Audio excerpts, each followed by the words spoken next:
Good evening and welcome to the Board of Pharmacy's webinar entitled Compliance Keys for the Pharmacist-in-Charge and Pharmacy Manager Supervisors. I'm Tom Glinsky, the Chief Inspector. Here with me tonight is Kim Grinston, the Board's Executive Director. Before we get started into the actual program, I'm going to tell you a few things about the webinar. First, all participants are muted, so you're in a listen-only mode. If you have a microphone or if you're connected by telephone, we will not be able to hear you, or the audience will not be able to hear you. Should you have trouble with your computer speakers, there is an option that you can switch to telephone and dial in to gain audio.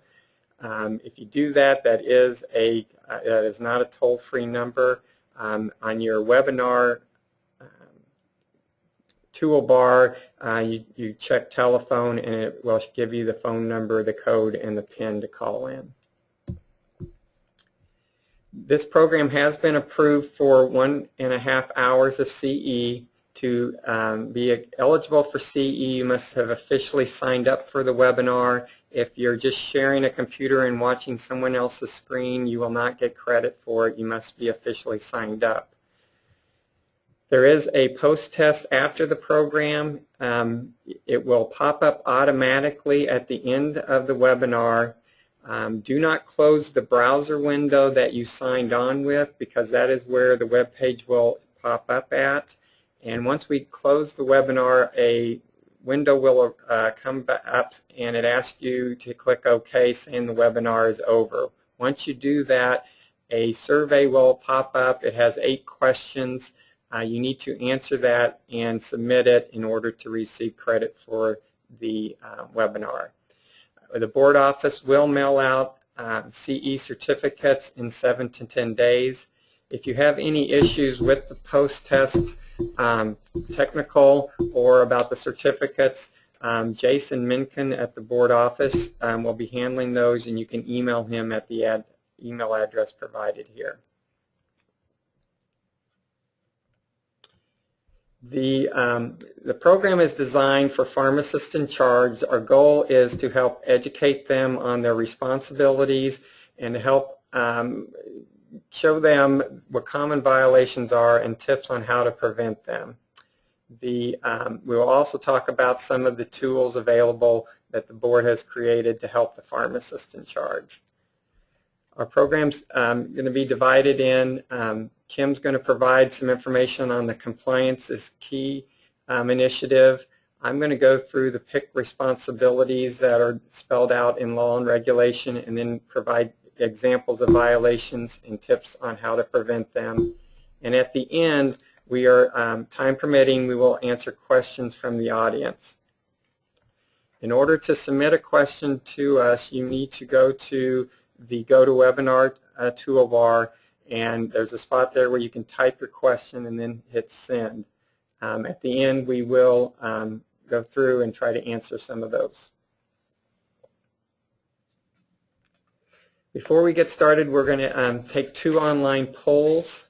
I'm going to send one out right now asking you to answer which best describes your license type. So if everyone would answer that, we'll take a few seconds to allow people to do that.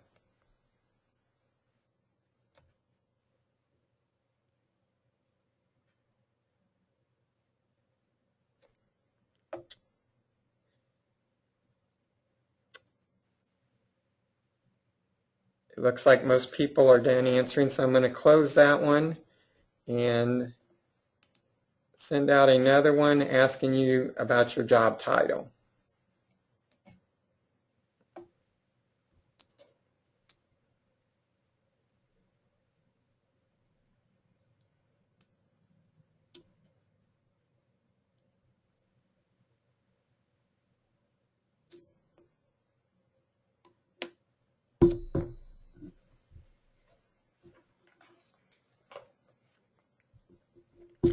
It looks like we're about done answering that, so I'm going to close that and we'll return to our webinar.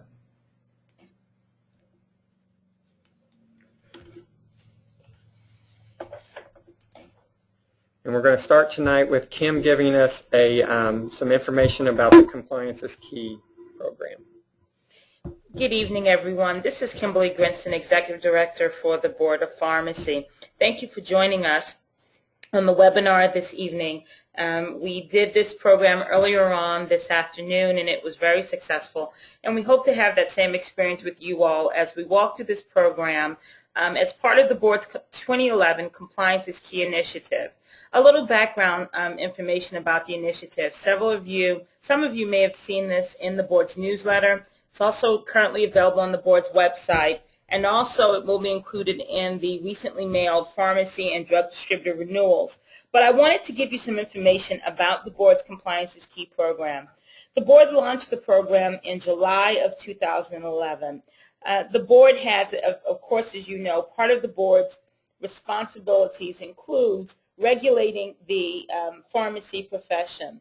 In 2011 and late 2010, we begin to have discussions about ways to better proactively educate the licensing community so that we can increase compliance. As a result of those discussions, the Board formulated and officially launched its Compliance is Key initiative again in July of 2011. The goal of the initiative is threefold. First, the goal is to protect the public by, number one, increasing education, promoting assessment, and enhancing awareness. And I'd like to focus on that protect the public goal because this is the mission of the Board. The purpose and the mission of the Board in pharmacy is to protect the public. The Board began to have discussions about ways to better protect the public by ensuring compliance proactively and at the pharmacy level. In that vein, the Board thought that by increasing education, promoting assessment, and enhancing awareness, we could better protect the public by ensuring compliance with the Board safety guidelines. As we look at education, one of the goals of the program will be, and this is a voluntary program, the majority of the resources and programs connected with the program are free. Some also are eligible for CE.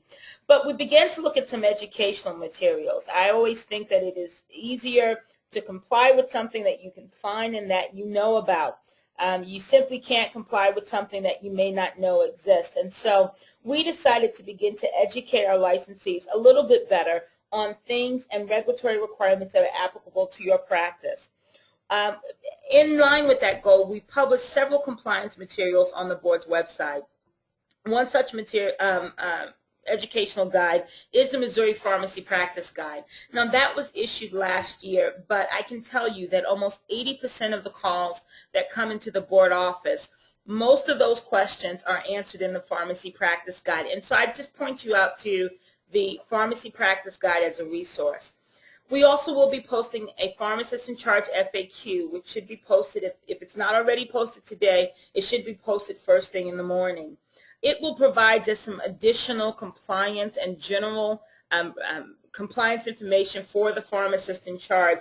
We think it's an important resource because of the responsibility and obligations of the Pharmacist-In-Charge.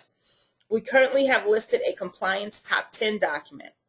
That document includes a listing of the top 10 compliance violations that our inspectors find on a daily basis. We're going to talk a little bit about that a little later in the program. And then our immunization checklist, which has been available on the Board's website for some time. Awareness. Another goal of the initiative is to increase awareness. And this program is one of the prongs of that function. We are going to be sponsoring webinars throughout 2011 and 2012 aimed at better communicating compliance information. You are participating in this program today. We anticipate doing an immunization compliance program and also a regulatory update program. We will be doing other programs as the year goes along, so we would encourage you to visit the Board's website for more and additional information. All of the Board's webinars will be free, and they will also be CE eligible. Again, our goal is to protect the public by making sure that you are aware of what we are expecting licensees to comply with. Also on the Board's website are different resource sites and links. I would encourage you to go to the website and look at some of those links. Now, not all of these links are sponsored by the Board of Pharmacy, but they really have important compliance and assessment information that may be important and or helpful to you in your practice. Finally, assessment. The board is focusing on encouraging regular assessment of compliance at every level of pharmacy. I would estimate, and I've said this before in public venues, many of you have heard this before, that the majority of compliance violations that we see in site and on inspection are unintentional. We just have licensees who are not aware of what the law is. Our goal is to get you to begin to assess the pharmacy's practices. You all have policies and procedure manuals. You all have guidelines and requirements probably for every position at the pharmacy. What we are encouraging you to do is to voluntarily assess your compliance and to actually look at the pharmacy's operations. You may find that even with the best policy and procedure manual, that in practice, pharmacy staff and our pharmacy managers may not be putting into place and are utilizing all of the guidelines and or requirements. To assist in that goal, the board has published a pharmacy self-assessment form. It is a lengthy form that includes very detailed assessment standards that you can review when assessing your pharmacy's compliance. It includes compliance notes and also reflects really our general inspection experience for all of our inspectors. There is CE available for completion of the self-assessment form. Again, our goal is to get all of our licensees to assess compliance before an inspection, before an investigation, and before a disciplinary problem. This is the beginning of our proactive approach. As I get ready to turn this back over to Tom, our Chief Inspector, I would like to encourage everyone on the phone. It looks like most of you serve as the pharmacist in charge, but we also have other pharmacy employees and other staff pharmacists. I would encourage you to communicate this information to your staff and also the compliance tools that you learned today and find on the board's website. Training and education is something you will hear repeatedly over the course of this evening, and we really want you to take that message home. Again, our goal is to be proactive, our goal is to educate, and our goal is to share the information that you need to better come into compliance. Tom? I'm now going to talk about the responsibilities that are put on the pharmacist in charge. I'm first going to talk about where they come from. They stem from a statute, 338-210, which basically says any violation of the pharmacy law chapter or its regulations related to the dispensing of a prescription falls upon the permit holder or the pharmacist in charge. They can be held liable for anything that goes wrong. Now, that's a very broad requirement. I will tell you the board uses discretion in it. I'll give you an example. If a staff pharmacist makes a dispensing error, they read a prescription wrong and a patient gets the wrong drug, the board's not going to hold the pharmacist in charge responsible for another pharmacist's individual error. But an example would be a staff pharmacist dispenses an outdated prescription. There is a regulation requiring the pharmacist in charge to make sure there are no expired drugs in the active inventory. So that would be an example where both the individual pharmacist and the pharmacist in charge could be held liable for a violation. The next is a regulation that applies responsibilities to the pharmacist in charge, and the regulation number is 2.090. It's entitled Pharmacist in Charge, and in it, it lists 31 responsibilities of the pharmacist in charge. It also says at a minimum, so this is not all of them, but it spells out 31 of them. Some are very specific and others are very broad. And what I'm going to do tonight is I'm going to go through each one of those 31 and explain what they mean, and then also give you examples of compliance issues we have and ways to avoid those. So our first one deals with the supervision of the pharmacy when prescriptions are being compounded, dispensed, or sold. Our most common compliance issues would be a pharmacy selling filled prescriptions without the pharmacist present. This can occur for different reasons. Say the pharmacist who's supposed to be there for work is late, is sick, or for some reason doesn't show up.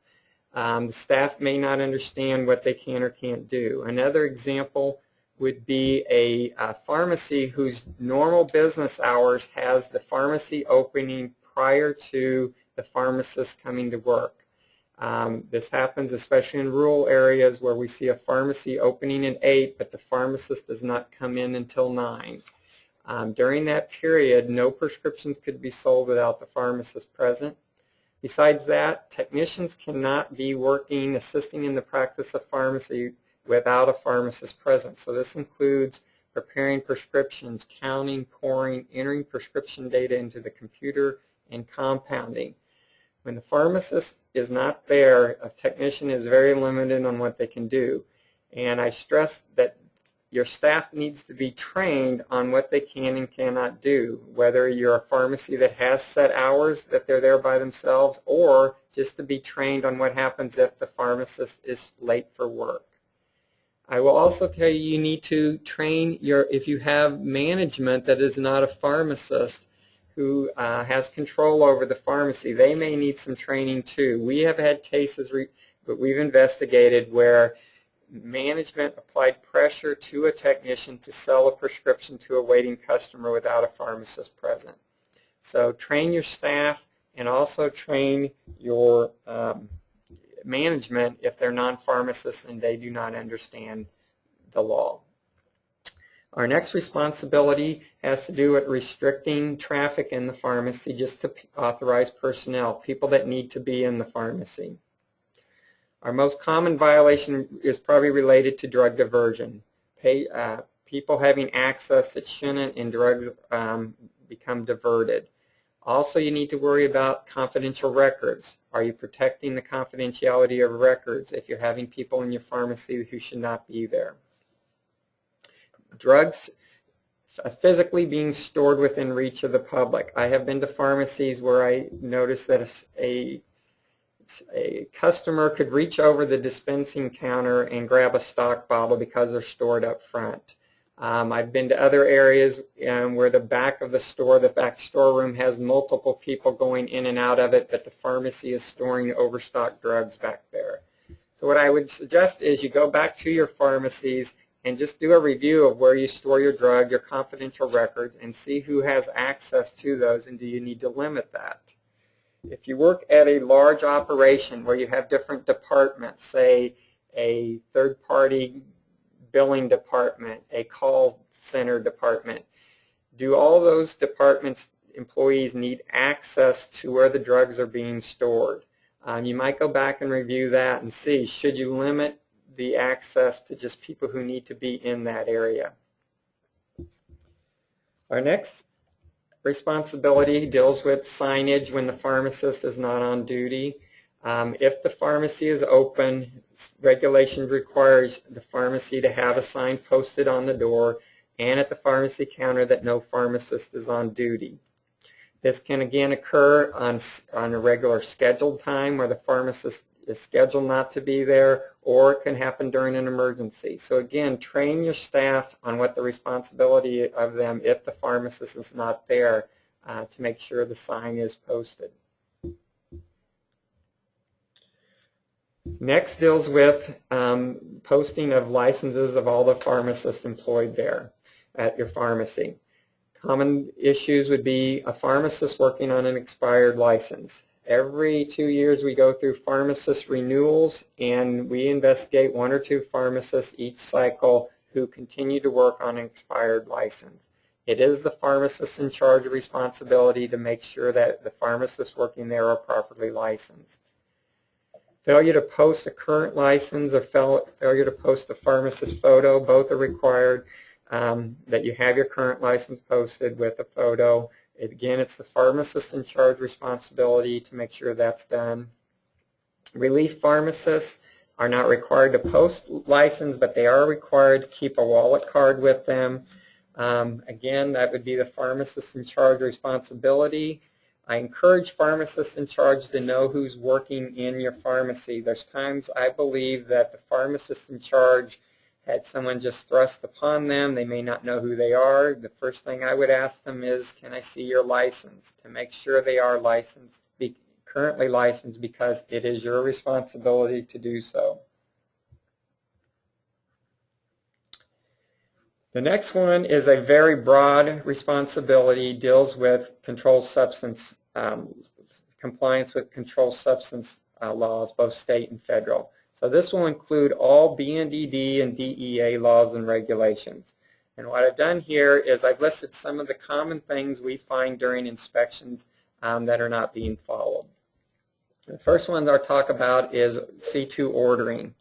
If you're using paper forms, they must be completed when the product is received. If you're ordering electronically through the CSAUS program, you must complete your order forms electronically. We have come across pharmacies who order electronically but check in via paper. Most likely they were never properly trained by the wholesaler that supplied them with the CSAUS software, but if you order it electronically, you must check it in electronically. So if you're not currently doing that, I would suggest you contact your wholesaler and ask them how that is to be done. Power of attorney. In order to order C2, you must either be the person who signed the application or the most recent renewal form with the DEA. If you're not that person, you must have power of attorney from that person in order to do that. We have trouble, one, locating power of attorney forms during inspections, and two, not everyone who's ordering has the power of attorney form issued to them. We've uncovered misuse of CSAUS user certificates and passwords. Those are issued to an individual. They cannot be shared with others. You should not allow your technicians to do the C2 ordering under your name. If you're the user, you are the one that has to be doing the ordering, placing that order with that username. Anyone can check in C2 orders, but ordering must be done by the person who has the power of attorney. Next, DEA still requires that controlled substance invoices be dated when they're received.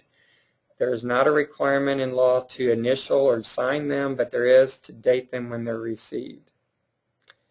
We find issues with the annual controlled substance inventory. Missouri changed and went from a 2-year inventory to requiring it every year. We find pharmacies forgetting that and taking it after the 12-month period. We find issues of them not signing. Whoever's taking the inventory needs to sign and date it, including the time of day the inventory was taken. Some other issues we have with inventories is not including all schedules or all drugs. Some common things that are overlooked is your outdated section, or maybe drugs going back on a return to a wholesaler that you're still holding on the date of that inventory. Your over-the-counter pseudoephedrine products, your tablet and capsules are C5 controlled substances in Missouri, so they need to be counted. Compounding chemicals, that section gets overlooked, so if you're compounding with testosterone or ketamine, those are two common controlled substances found in compounding sections. If you're a hospital pharmacy, you are required to inventory all the drugs related to the DEA number belonging to the hospital. So that will include controlled substances that are out on the floors in Pyxis units outside of the pharmacy. I'm going to go on and list some other ones since this is a very broad topic. Next deals with electronic prescriptions. The DEA now has approved, will now allow electronically prescribed controlled substances. However, there's a couple hitches. One is if it's prescribed electronically by the prescriber, it cannot be converted to a fax. So if something's electronically prescribed shows up your pharmacy on the fax, you must verify that and turn it into a telephone prescription before you can fill that. The DEA regulations specifically say that something prescribed electronically cannot be converted to fax. Next is if you are accepting true electronic controlled substance prescriptions, your software must be certified to be DEA compliant. I am not aware of any software that has been certified to be compliant. So if you are accepting true electronic controlled substance prescriptions, you need to check with your software provider to make sure your system has been certified. The BNDD does have supply limits. We do see pharmacies sometimes exceeding those. There's a 30-day supply limit on C2s unless there's a medical reason. And the C3 through 5s is a 90-day. We see a lot of prescriptions written for number 100, take 1 tablet daily. Those prescriptions would need to be cut down to 90. We have seen pharmacists disregard the do not fill until dates that are applied to multiple C2 prescriptions. You must honor those if they're on there. BNDD still has a regulation requiring that any fax controlled substance prescription contain the originating fax number and the time and date of the transmission. We see staff who, in order to save space in the filing cabinet, will cut their faxes down to make them smaller. They cannot cut that header off of the controlled substance prescriptions. Again, that's something that training and education of the staff could correct. Unauthorized prescribers, Missouri nurse practitioners and physician's assistants still do not have prescription authority for controlled substances. BNDD expects the regulations and the new licensing database to be up and running in October of this year, so we expect to start seeing that in October. We plan to send out some email alerts once we hear from BNDD. It has started. The next thing I want to talk about is employment waivers. Whenever I give a program and talk about this, I see people in the crowd who look dumbfounded that have never heard of the employment waivers requirement. Both BNDD and DEA require anyone with a past drug conviction to have an employment waiver and to allow them to work around controlled substances. The two agencies have different requirements. DEA only applies to past drug felony convictions, but BNDD applies to both felony and misdemeanors. This means that any employee who has a past conviction must have a waiver, and that requirement stays with them for the rest of their life. It doesn't matter how long ago the conviction was, they still have to have a waiver. The requirement for the waiver is not the employee's requirement to get it, it's the registrant. So it would be the pharmacy, it's their requirement to have a waiver for any employee. So I encourage you, when you're hiring people, to be asking that question, and also if you haven't asked that before on your current employees, because you might find out you need a waiver. We have some issues with pharmacies not filing loss reports. Probably the most common one is they're unaware that there's two different forms that have to be filed. There's the BNDD loss report and the DEA loss report. If you have losses, we get a lot of inspectors get calls saying, I've discovered a loss, what do I need to do? If you have questions, call your inspector. They can tell you what you need to do. Just a reminder, you can ask questions. We plan to answer them at the end of the program. You need to submit them online here and hit the send button. The next responsibility deals with excessive or suspicious request or dispensing of controlled substances. We find pharmacies who seem to, I don't know how to word it, but maybe look the other way on some things that clearly are suspicious or questionable. Going through prescription files, I have pulled out prescriptions before that were clearly altered. It was plain as day, but no one questioned it, and they filled it anyway. There's also, you should question who your customers are. If you're having customers show up from out of state, from doctors out of state, and you're seeing a rash of them, you got to wonder, why are they coming to your pharmacy?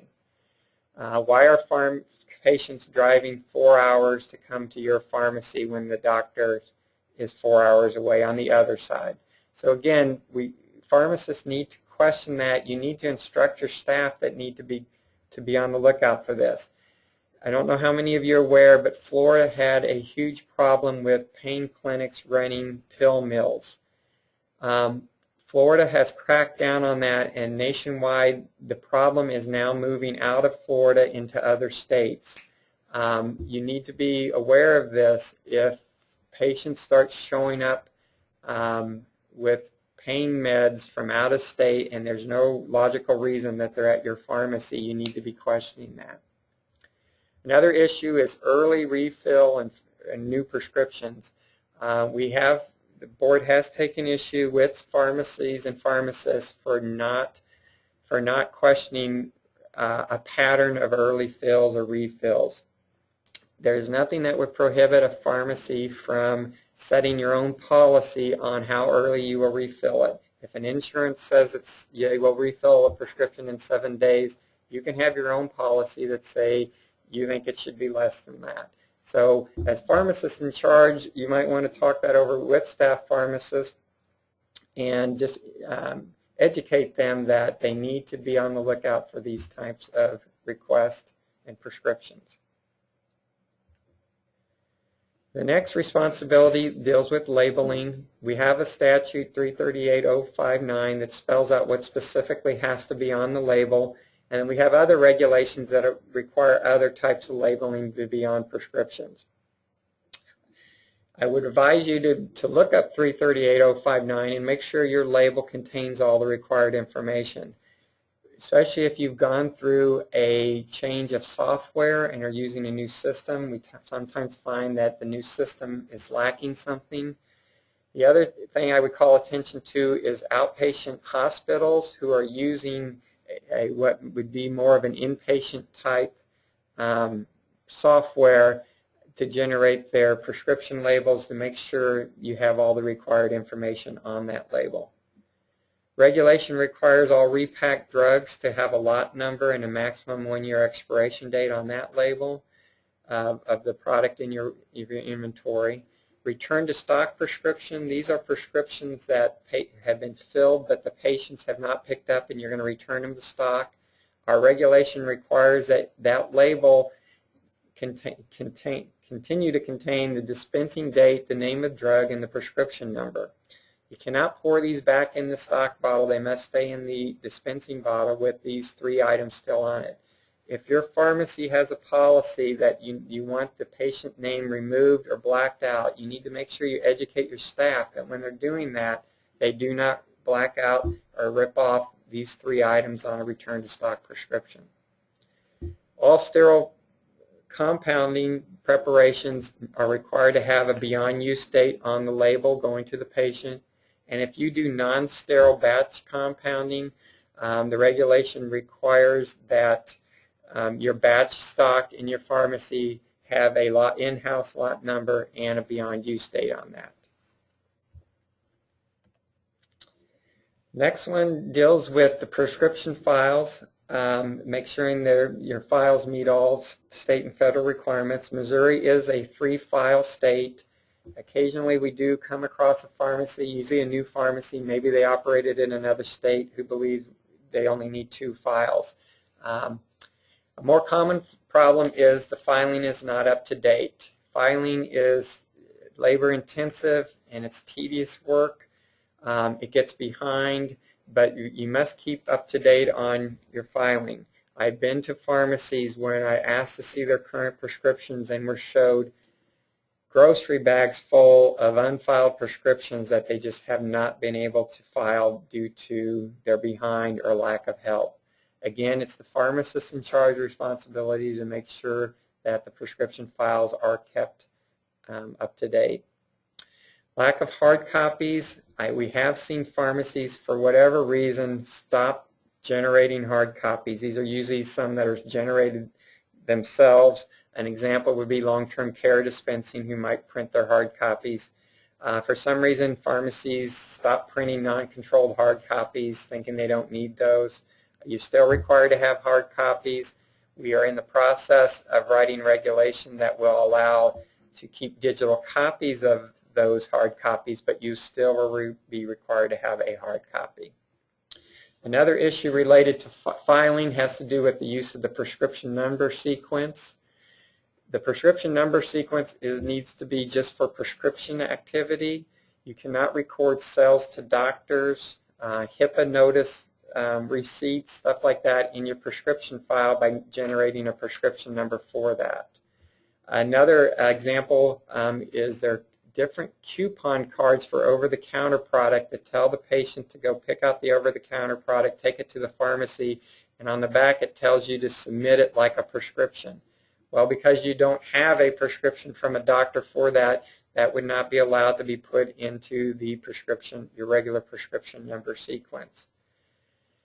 If your system allows you to create a different numbering sequence, that is fine, but you cannot use the prescription number sequence that you use for your other prescription files.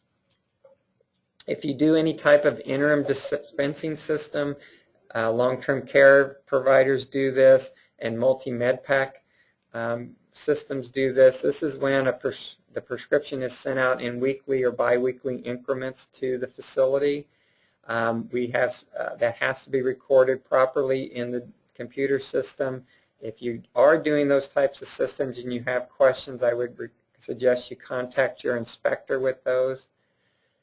Another violation we see is if you're running a computer system, there is the daily signature log for the pharmacist to sign. We routinely find that not up to date, especially with pharmacists that don't work regularly or relief pharmacists. Another thing is you shouldn't be signing that in advance. I go in and I'll see a whole month signed by a pharmacist in advance. When you sign that, you're attesting that the information that entered that day is correct, and you can't do that in advance. The next deals with generic substitution. The revised negative formulary has been done away with in statute, so we don't need to worry about that. But the rest of this responsibility does apply, complying with generic substitution laws. Some common issues would be substituting a dispenser's written prescription without contacting the prescriber or failing to document that contact with the prescriber. Law says you cannot substitute a product that has with a product that has not been rated equivalent. So, no, take that back. That has been rated non-equivalent. So you cannot substitute with products that are rated B in the Orange Book without contacting the prescriber. A prime example of this is albuterol inhalers. The 3 that are on the market currently are all BX rated, which means you cannot substitute those for one another. Missouri is a 2-line format prescription state. Prescriptions are written prescriptions provided to the patient need to be in that format. If you're having trouble with a physician, I would suggest that you just inform their office of the requirement. If they continue to generate prescriptions to you not in the proper format, you can notify your inspector, provide them an example of it. We do have a letter that we send to doctors asking them to comply with the law. There is an exemption for long-term care orders that exempts them from the 2-line format. However, that long-term care order does need to have some kind of indication on what the doctor's intention on generic substitution is. A common example would be a statement out on the order somewhere that says substitution allowed unless this box checked. We see a lot of orders that come from nursing homes that have no indication at all. Technically, it's giving the pharmacist no authority to substitute. So if you're having that issue, you need to work with your long-term care facilities and get them to correct the orders forms that they use. The next 2 I combine because they're both, we don't see much anymore. Exempt narcotics we don't see at all anymore because all the exempt narcotics were made prescription only by the BNDD. And poisons, we rarely see those being sold in pharmacies anymore. But this is a good time to bring up the pseudoephedrine log since it's kind of similar to exempt narcotics. All OTC sales have to be reported to the NPLEX database. Federal law requires you on an annual basis to self-certify that you have trained everyone properly that sells pseudoephedrine at your pharmacy. We routinely find these expired and call it to attention to the pharmacy that they need to go online and recertify. Federal law requires all OTC sales to be blister packaged, so you can no longer sell stock bottles of 100. They all must be in some type of blister packaging.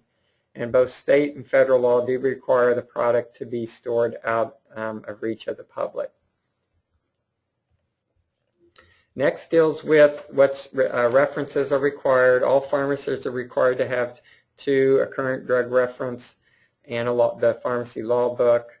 The law book is online now. The issues we have with the current drug reference is it needs to cover all drug products. We routinely see pharmacies buying paperback versions that do not cover it. They usually are cheaper than the hardbound one, but on further review they don't cover all drug classes. If you're a sterile products pharmacy, you're required to have a sterile products reference. We do allow you to have electronic versions of these. However, they need to be accessible, especially during inspections. While we're during inspection, we will ask you to bring up your current drug reference. We find pharmacists who are unaware of how to do that, either by their own choice or they've never been trained. As pharmacists in charge, you should make sure they're all aware of how to access and bring that up. Next deals with clean and sanitary conditions. As pharmacist in charge, it is your responsibility to make sure that is being done in your pharmacy. We have issues with trash and clutter in the pharmacy. I've been to pharmacies where the dispensing counter was so full of clutter, junk mail, stuff like that, that they barely had room for a counting tray on it. I've been to pharmacies where no one's washed the dishes in the sinks for, looks like, a couple weeks. What I always say to pharmacists is, if your local news TV station came in and took a picture of this and put it on the 6 o'clock news, would you be comfortable with that? Use that as a standard. Dirt and dust. The bottom shelf of shelving seems to have the most. I've been to pharmacies that just had an unusual amount of dust. They do need to be cleaned on occasion. Animals in the pharmacy are not allowed except for animals for disability under ADA. The people ask, does that include aquariums? It does include aquariums. They are not allowed in pharmacies. Food in the refrigerator. We do allow sealed manufacturer packaged food in the refrigerator, but once it's opened, it cannot be in there. I constantly seen firm inspectors note on inspection reports that the tip of the reconstitute tube is dirty. You might go back to your pharmacy tomorrow and check and see, do you have any pink residue on the tip of your reconstitute tube? We actually did receive a consumer complaint once of a patient who saw the tip of the reconstitute and just thought it was horrendous that there was pink stuff left on there. The board has determined when handling loose tablets and capsules, gloves should be worn, so this mainly applies to long-term care dispensing, filling bubble cards. The staff should be wearing gloves. Again, this goes back to educate your staff on what's required. Not only your new staff, but I would recommend re-educating your existing staff on a regular basis. This is a general one that just covers all supervision of all personnel to make sure all compliance with all pharmacy law. Pharmacists are cited sometimes for lack of training of their staff. So again, throughout this program, you'll hear me mention training and education of your staff. It is actually required you to be properly supervising them, and one way to do that is to make sure they're properly trained. As pharmacists in charge, you're required to make sure all the licenses are current and up to date. It includes also the staff working for you, your pharmacists, interns, and technicians. We just went through renewal period in May. Every renewal cycle for technicians, we investigate a handful of technicians who are allowed to work. I highly suggest you set up some kind of notification process, either on an electronic calendar or on a paper calendar, that on June 1st you check your licenses on your wall for your technicians to make sure they've all been renewed. House Bill 600, has been going on since 2003, I believe. This is suspensions related to tax issues with the Department of Revenue. About every month we suspend licensees based on tax issues. The way this works is Revenue works with these people, notifying them, corresponding with them that they have outstanding tax issues they need to resolve. After so many attempts to get it resolved, they then notify the boards that we are required to send letters to them telling them they have 30 days to get them resolved or they will be suspended. And then finally we get notices from the Department of Revenue. We are automatically suspending licenses. And then they get another letter saying they have been suspended. The only way a pharmacist-in-charge will know about these is to be signed up for the email alerts. This is the only way we publicize who has been suspended, unless you want to go look on our website on a regular basis. I guarantee you your employees will not come in with the letters telling you that they have been suspended. We find out when you call the board office come renewal time and the technician is calling saying, I didn't get my certificate when I renewed, and we inform them that they were suspended 6 months ago probably. Allowing a technician to work prior to submission of the application. The technicians can work as long as a completed application has been submitted. As pharmacist-in-charge, I would encourage you to be involved in the submission process. I don't know how many times over the years I've investigated technicians and the pharmacist-in-charge said, did you mail it? And they said, no, it's still in my car, it's at home. Pharmacist-in-charge thought it was mailed, but it never was. I would recommend that you be the one who puts it in the mail. Failure to keep a copy of the technician application, you are required to keep a copy of it until they receive their final certificate in the mail. As pharmacists in your charge, you're required to make sure the Board of Pharmacy permits kept up to date. That includes PIC changes and pharmacy classes on that permit. If you are an incoming pharmacist in charge, you need to be aware it's your responsibility to make sure the permit holder properly notified the board of the change in pharmacist in charge. You're also required as pharmacist in charge to make sure B&DD and DEA registrations are kept up to date. Next deals with policies and procedures. You're required to have policies and procedures to ensure public safety. This covers all aspects of your operation. We have regulations that require specific ones, and these regulations specifically say what you have to have a policy covering. Class C, long-term care dispensing. Class H, sterile products. And Class J, shared services are some common ones. And if you're administering by prescription order, you're required to have a written policy and procedure manual. And two of those, the regulation actually requires it to be reviewed annually. That's Class H, sterile products, and administration by prescription. I would encourage you to review all your manuals on an annual basis and revise them accordingly. And any changes you make sure you educate your staff on what changes have occurred. Pharmacists in charge are held accountable for large losses of controlled substances related to diversion at the pharmacy.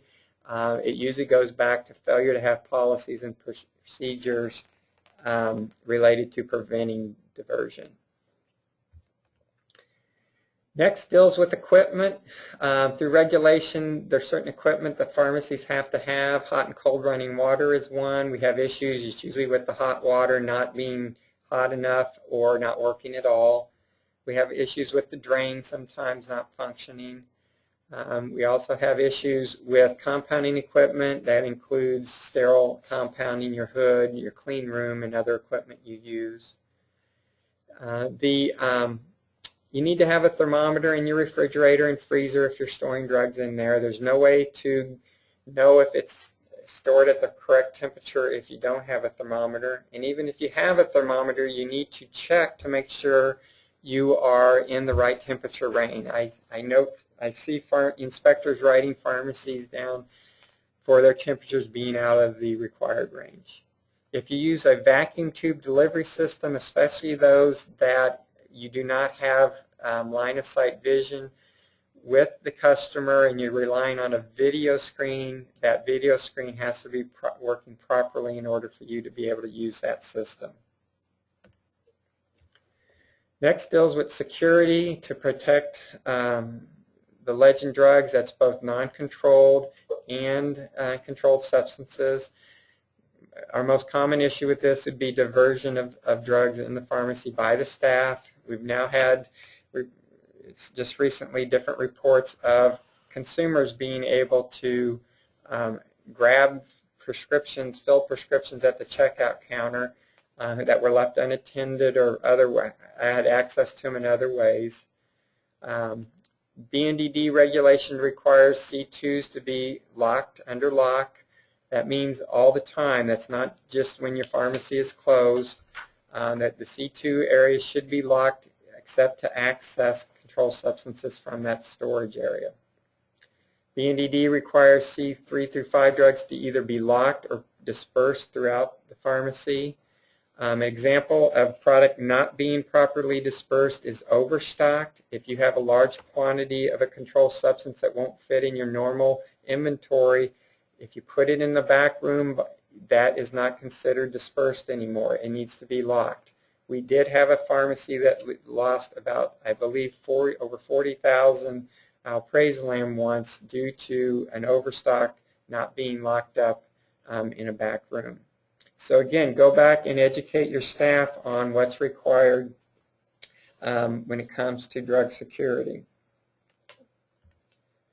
Next goes back to some issues with the pharmacy permit. You're required to make sure any ownerships changes or changes locations or remodels are done properly. I would suggest if you have an upcoming change of location or remodel or change of location to call your inspector if you have questions. Change of locations do require an inspection and an application to be filed. Remodels do not, but you are required to submit your plans to the board with 30 days in advance. Change of ownership, if you have questions on that, your inspector or the board office may be the best person to call if you have questions related to how that's to be done. When a change of pharmacist-in-charge occurs, it is required to take an inventory. As you notice here, the regulation does not say who has to take it. Ideally, it would be the incoming and outgoing pharmacist-in-charge take it together, but that does not always happen. But it is required to be taken. We see pharmacies failing to take one. Probably more common is failing to take all controlled substances.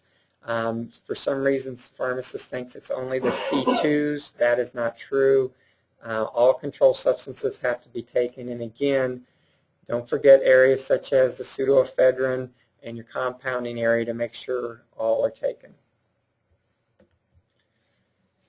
Next deals with disposal of controlled substances.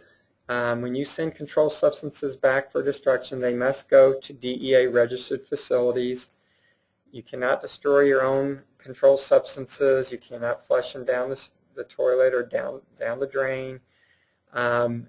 You cannot receive controlled substance returns from long-term care facilities. This is usually an education issue with the facility, reminding them they have to destroy their own. They cannot send them back to the pharmacies. And you cannot accept controlled substance returns from patients except in the instance of error or recalls. October 29th will be the next DEA-sponsored National Take Back Day. That's where local law enforcement is able to take back controlled substances. Patients can bring all prescription legend products to these take-back sites.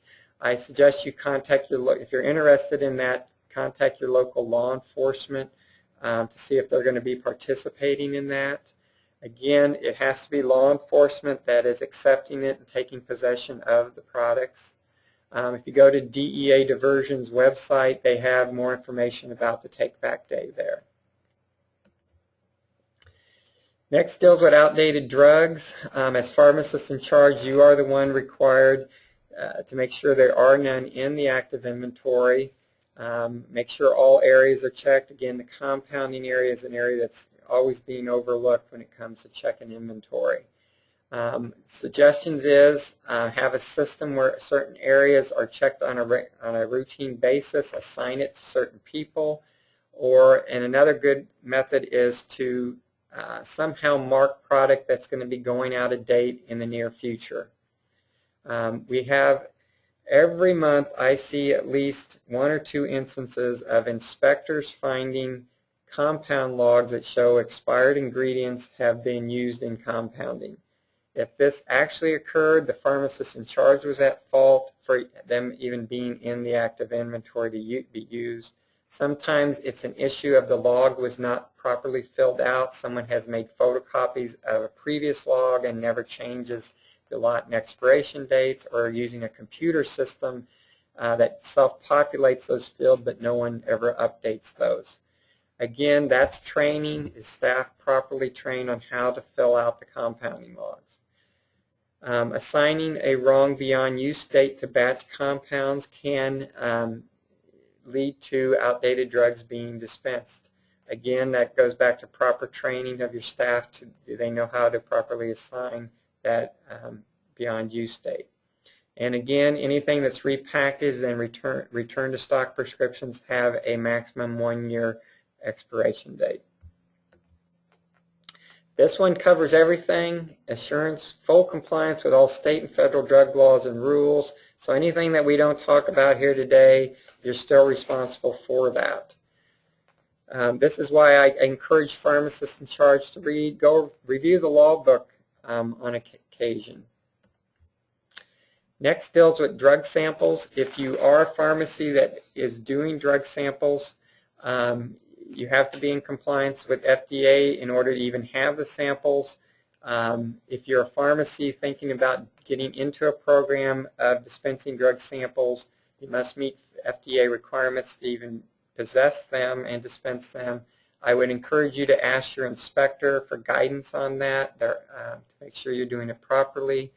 One thing I call your attention to: samples have to be received from licensed entities. If you're in a program in a clinic and the physician is physically receiving those samples and then bringing them to you, he or she would need to be licensed as a drug distributor in order to do that. Pharmacies must receive them directly from licensed entities. So again, if you're doing a program of samples or thinking about getting involved in one, contact your inspector for more information. Again, reminder, we're taking questions at the end of the program, and you need to submit them through the GoToWebinar window. Our next responsibility deals with deals with misbranding and adulteration. The most common misbranded product in pharmacies is overfilled stock bottles. This again is an education issue. We issue compliance notices to pharmacies whenever we find these, and when I review the response coming back on those, 90% of the time they include some statement about, I'm going to re-educate my staff about combining stock bottles or other reason pouring return to stocks prescriptions back into stock bottles. Adulteration can occur when product is stored outside of its storage conditions, a refrigerated item not being put in the refrigerator. We find them on regular shelves, or vice versa, a product that does not require refrigeration in the refrigerator. A product can become adulterated because the storage container you're using, if you're using baggies to store loose tablets and capsules, our question is that baggie been rated compliant to meet permeability standards? Enclosures, prescription tape is not appropriate closure for a stock bottle. I'm still amazed when I find that in pharmacies, and the pharmacist always tells me I have to explain that to the technicians. So again, a lot of this is training your technicians or your staff on what can and can't be done. Next deals with drug distributor issues and just distributions in general. Almost all pharmacies perform some type of distribution. Distribution includes sales to doctors' offices, ambulance services, hospitals in town, other pharmacies. It also includes the borrow and loan situation where local pharmacies borrow and loan to each other and pay back. That's still a distribution that needs to be documented. And intercompany transfers of product between pharmacies have to be documented. The documentation needs to include the date of the transaction, the entities involved, the product, the quantity involved in the transaction. If it's a controlled substance, the documentation has to contain all the addresses and DEA numbers, and C2s must be done on C2 order forms. Failure to license as a drug distributor: if you exceed 5% of your gross pharmacy sales in distributions, you're required to register as a drug distributor also. This is a good time to talk about receipt of product from unlicensed entities. Pharmacies are required to receive product from Missouri licensed entities. Just some few things that come up recently is intercompany transfers from out-of-state pharmacies. So if you're in a chain receiving product from an out-of-state pharmacy, is that pharmacy hold a Missouri license, either a Missouri pharmacy license or drug distributor license? Another example that's been recently called to our attention is websites that link pharmacies who have link buyer and sellers of overstock. These websites are able to be the intermediary and put you in touch with people who may have product for sale. Anyone shipping product into Missouri must hold a Missouri license, either drug distributor or pharmacy license. So I caution you, if you're using one of those services, to make sure that's happening. If you are using one of those services and you're shipping product out of Missouri, I would caution you to check the state at which you're shipping into to see if they require out-of-state licensure. Missouri has patient counseling law. As pharmacist in charge, you are required to make sure it's being complied with. The most common violation is failure to offer counseling to all patients when they're in the pharmacy picking up a prescription. That's both new and refill prescriptions. And again, training and retraining of staff is what's needed here. If you do deliveries or mail out prescriptions, you're required to provide a written offer to counsel in that package. And another violation we uncovered during inspection is technicians providing counseling. The counseling regulation only allows pharmacists and supervised interns to provide the actual counseling to patients. Next deals with the technician list. As pharmacists in charge, you're required to make sure the pharmacy has a technician list including the names of all technicians and their registration numbers, as long as a description of the duties that they're allowed to perform. Violations include no technician list, or it's unable to be found during the inspection, or the list is not kept up to date, or maybe the list doesn't include a description. We do allow your list to just say, to reference a written job description if you have one, but if we ask to see that job description, it needs to be provided. You're also required to have policies and procedures on the supervision of pharmacy technicians.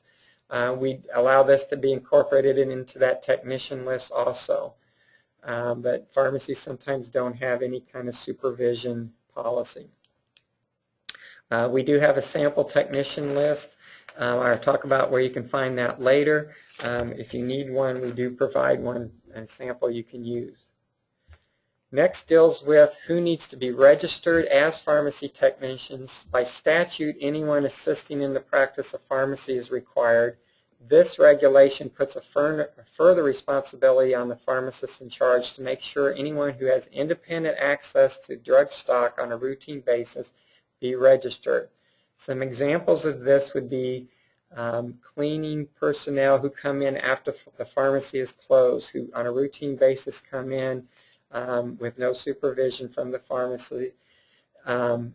Also would be bookkeepers, clerical staff who do not assist in the practice but come in either before or after the pharmacy is closed. Again, you just need to go back and look to see who has access to the pharmacy on a routine basis and are they registered. The just because someone has a key to the pharmacy does not mean they have to register as a technician. It's if they use that key is what triggers the need to be registered. So when you're reviewing who needs to be registered, keep that in stock. Keep that in mind. Another thing to call your attention to is corporate officers that work in the pharmacy are not exempt from technician registration if they're not a pharmacist. But they're if corporate officers, you might want to review those if any of those work in your pharmacy. Finally, this rule has a requirement to be in compliance with automated dispensing and storage systems. Currently, we have none registered with us, so these are just my predictions on what the issues will be. Failure to have policies and procedures, failure to have a permit at that location, issues with location security, restocking, and the audio-visual system being used. This also applies to self-service refill devices. That phrase refers to, they're basically vending machines that can be used in pharmacies to allow patients to come up and pick up their prescriptions at a machine versus going to a counter and be waited on by a human. Again, I'm not aware of any of those being operated in the state.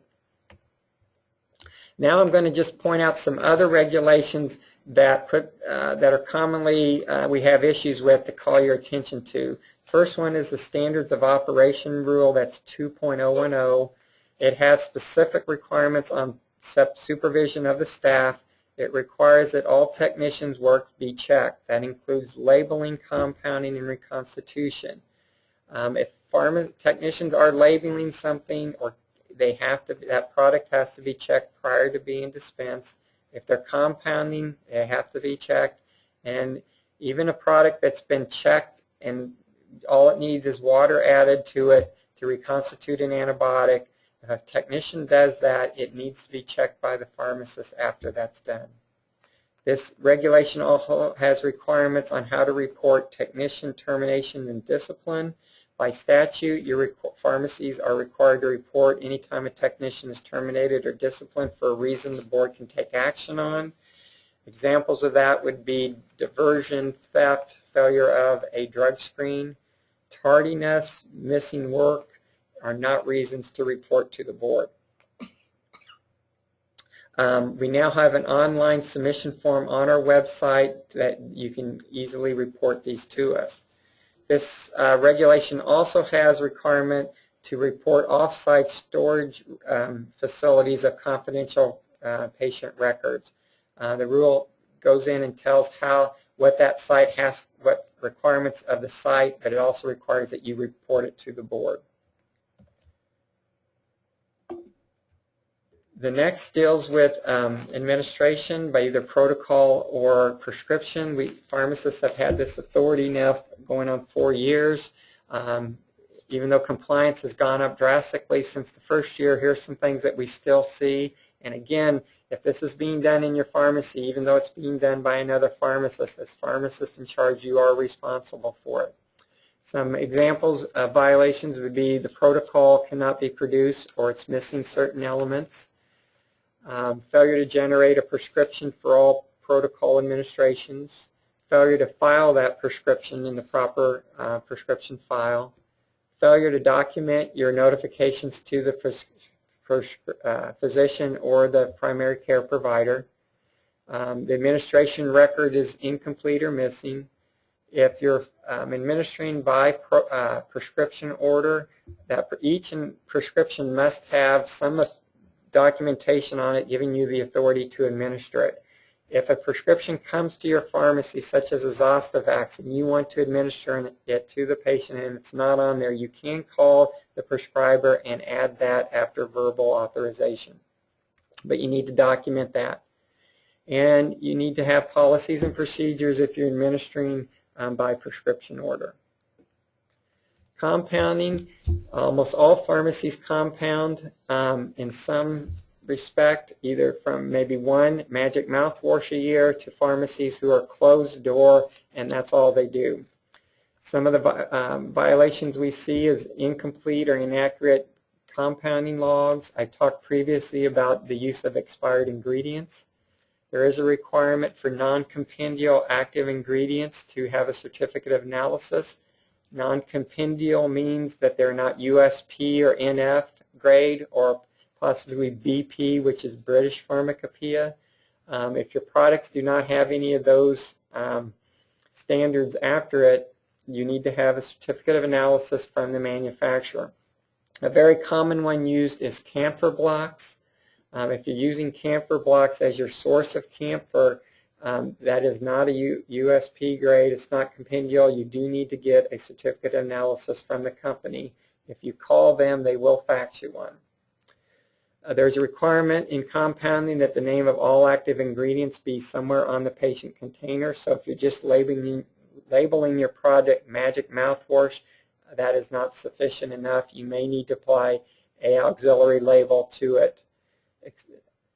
Return to stock compounds become batch compounds. So once a compound is returned to stock, it's now considered batch because it's made in advance to the next prescription. It's required to have a batch number and beyond use dates assigned to it and on the container. And finally, failure to document the medical reason for compounding commercially available product.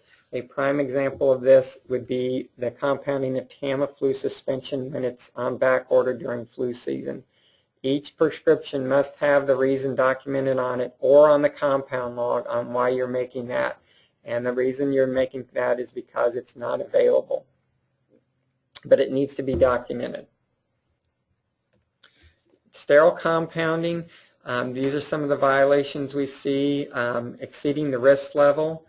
Failure to have a complete policy and procedure manual, lack of training or lack of documentation of that training, failure to perform the annual aseptic technique validation or document it, again documentation of cleaning, refrigerator temperatures.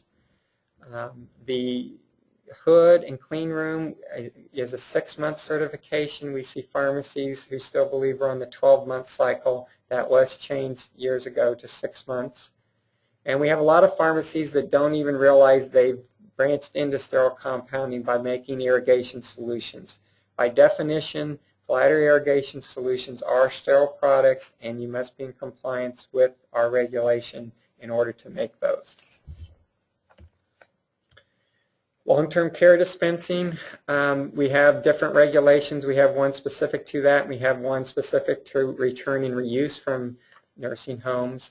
Again, common violations would be policy and procedure manual, violations dealing with packaging and labeling that are spelled out in that regulation. The return and reuse label, a return and reuse rule specifically talks on what can and can't be reused. Controlled substance, as I said previously, cannot be returned from the long-term care home. Label changes, we find issues with this. Our regulation says the pharmacist is the only one that can apply a changed label to a prescription package. So you cannot send your technician to the facility to apply a label, and you cannot send a label to the home for a nurse there to apply to a package. And again, pharmacists not realizing they have crossed into long-term care dispensing. Even if you're filling vials and sending it to patients at a long-term care home, that requires Class C on the permit. It's not the packaging that triggers it, it's the patient being at the long-term care facility, and one patient is enough to trigger the requirement for Class C on your permit. Multi-med pack dispensing is becoming more popular, especially in the long-term care setting. If you're doing this, I would suggest you contact your inspector if you have any questions. We have a rule that specifically spells out labeling and records requirements and prohibits controlled substances to be in that packaging. And just to tell you what multi-med packaging is, it's when more than one drug is combined in one unit for a patient. So this is like a super large bubble card that allows multiple drugs to be put in for each time of day for the dosing. These packages are not allowed to be returned to the pharmacy under current rules. It is being revised to allow that, but until that is finalized, you cannot return them to the pharmacy. and there is requirements on what kind of packaging is used. And again, this is a scenario where pharmacists may be doing this and not even realize that they've crossed into this activity. If a patient comes to you and asks, will you fill my plastic weekly tray, you cannot do that without complying with this rule. And I will tell you, a reusable plastic weekly planner will not meet the requirements of this rule, and you won't be meeting labeling requirements most likely either. So again, if you're doing any type of that, read the rule and contact your inspector if you have any questions. Next, we're going to talk about Class J, that's shared services. You're required to have policies and procedures manuals. You have to have a contract if you're not within the same ownership, and you must have access to the other pharmacy you're in operation with records. Again, no Class J. Some examples of pharmacies not knowing they crossed into that is if you fill a prescription and send it to another pharmacy for them to give out, that would be Class J. Or if you're having another pharmacy compound for you, that is Class J activity. And I'll just mention now that anytime you have a class on your permit, you are required to be in compliance with all the requirements of that class, even though you no longer do those. And I know one entity in Missouri has turned off their remote verification system, but they still have Class J on their license. And so during an inspection, we are still going to be asking the Class J questions. One of them is going to be, will you pull up your policy and procedure manual for us? So again, if you have the class on your license, you're required to be in compliance with all the requirements, even if you do not do that activity. I'm going to quickly go through some of the compliance tools that Kim previously talked about. The first 6 or 7 here I have a slide for. The last 2, the board website, as Kim said, we have stuff posted on that, and we are constantly updating it, and we do plan future webinars over the next year. The first tool Kim talked about is the pharmacy self-assessment form. This is what it looks like.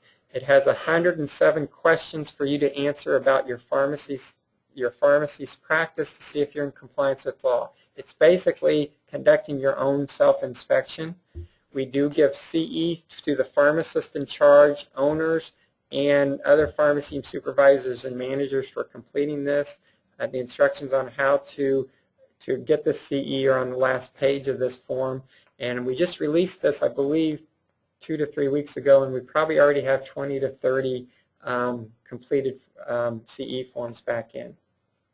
Something I thought of, this would be a great tool if you have interns on rotations with you, is even though they can't get CE for it, you could ask them, hand it to them, and have that be one of their projects, is to evaluate your pharmacy. It would be a great learning tool for them on their rotation.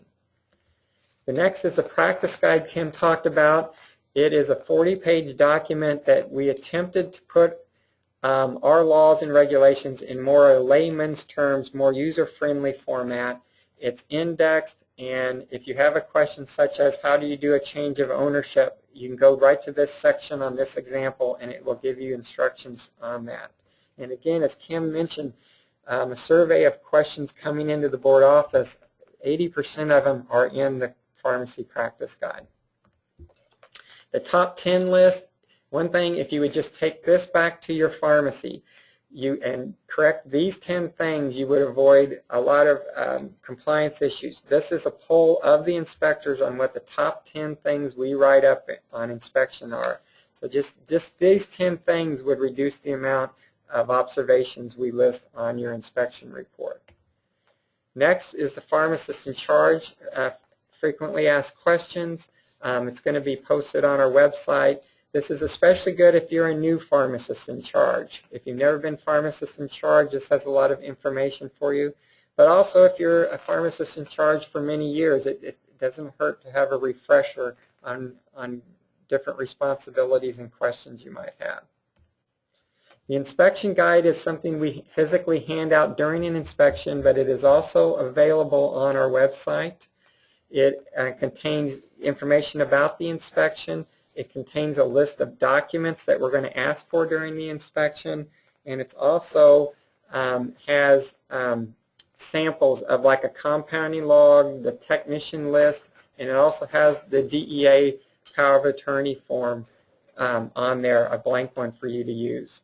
Again, that's on our website, and we update that once or twice a year, so you don't have to wait for an inspection to get that document. The administration checklist, it's a two-sided brochure that just is a checklist to make sure if you're doing administration, use this as a quick reference to make sure that you're doing everything right. Email alerts, again, I encourage you, if you're not signed up for them, to sign up for them. If you are signed up but you don't get them, check your junk email box.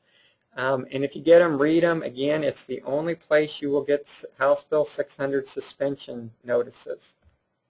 As Chief Inspector, some of my advice to you is use your inspection report as a learning tool.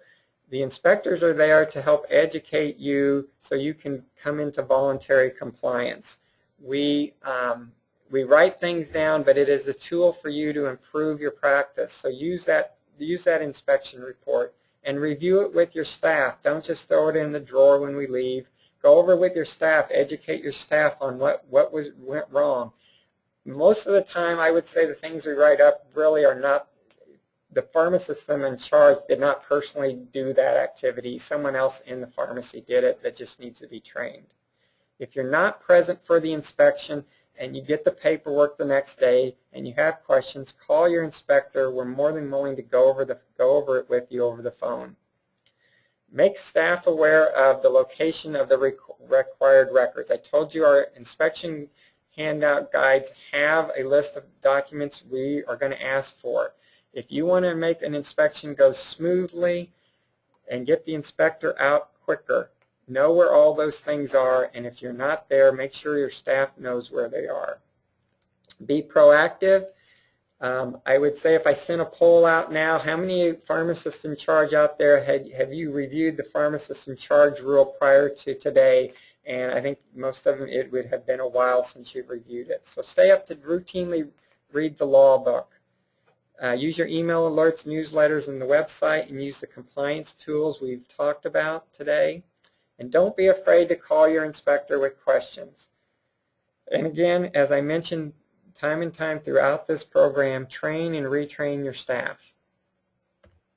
We're now going to take questions and answers from the audience. If you would like to submit one, you need to submit it online.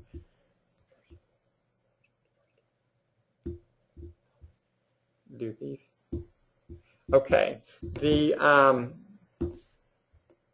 Someone asked about, is there a requirement that thermometers be calibrated? No, there's no requirement by us that they be calibrated. However, I encourage that, and if you think there is issues with your thermometer, get a new one or calibrate it. I do 1 or 2 compounds per year. Do I have to register as a compounding pharmacy? The Class D, the trigger for Class D is if you make batch compound, non-sterile batch compounds using bulk active ingredients. So if you're not meeting those requirements, you do not need to have Class D on your license. Again, you're making non-sterile batch product using bulk active ingredients.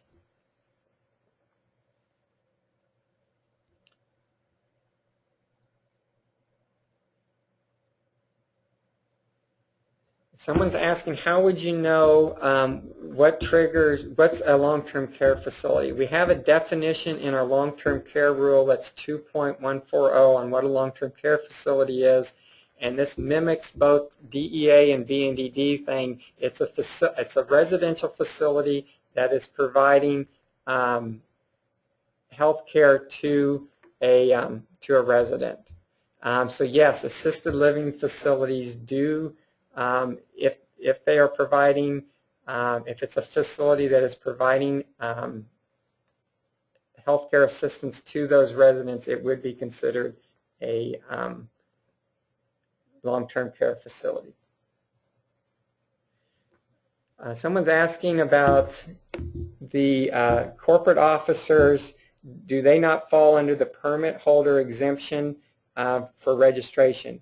And a corporation is the permit holder. The officers are not, so they do not fall under that that exemption. Someone's asked, is the compounded eardrops and compounded nasal sprays considered sterile products? Under the current rule, they are not.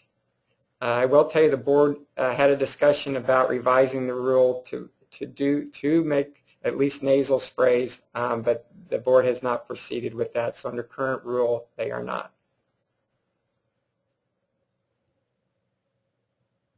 Someone's asked, do technicians need a photo on their posted license? The answer is no. Neither do interns, only pharmacists.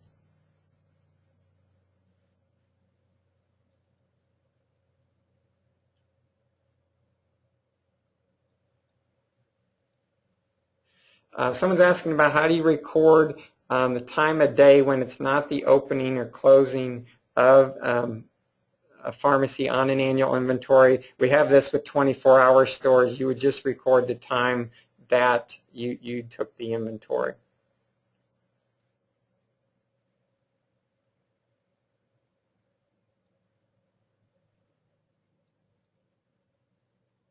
Someone asked about reporting basically to the NPLEX database. That's only over-the-counter sales of pseudoephedrine. It's not prescription sales. So if you are in a jurisdiction that has passed an ordinance making all pseudoephedrine prescription, you are not required to do it. It's only over-the-counter sales.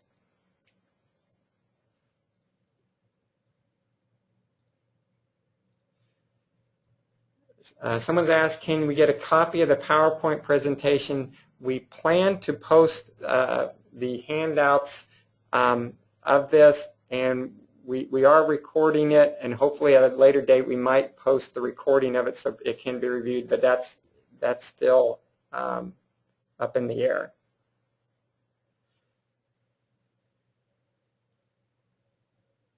Someone's asking, are wound irrigation solutions considered sterile? And under the current interpretation, if it's a topical wound, it is not.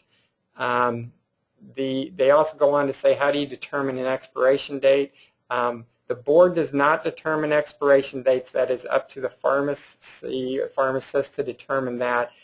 We suggest you seek reference. If you're having trouble, seek references or assistance from other pharmacies on how to do that.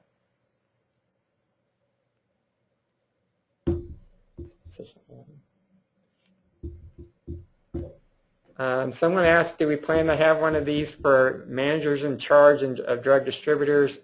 We haven't talked about that. The next one we're going to have deals with, we're going to do the compliance with the administration in September before flu season starts. That's the only one we know definitely we have planned. And we are now out of time. Again, I need to explain the CE process to you. Do not close your browser at the end of this. A web page will automatically pop up with the post-test survey. However, I'm informed that a little window pops up. You have to click OK to. I believe it says something about the webinar has ended, and it asks you to say OK. You must submit this in order to receive credit, and we will be mailing out the certificates in 7 to 10 days. If you have trouble with the survey, you don't get it, or your computer system, it does not pop up, write down Jason's email address and email him. He'll be in the office tomorrow, and he will take care of getting it to you. Earlier today, we did have a few people who emailed that they had trouble getting the survey. So again, don't close your browser and make sure you hit OK. We want to thank you for partaking in tonight's program, and we wish you all have a safe and enjoyable evening. I'm now going to close the webinar.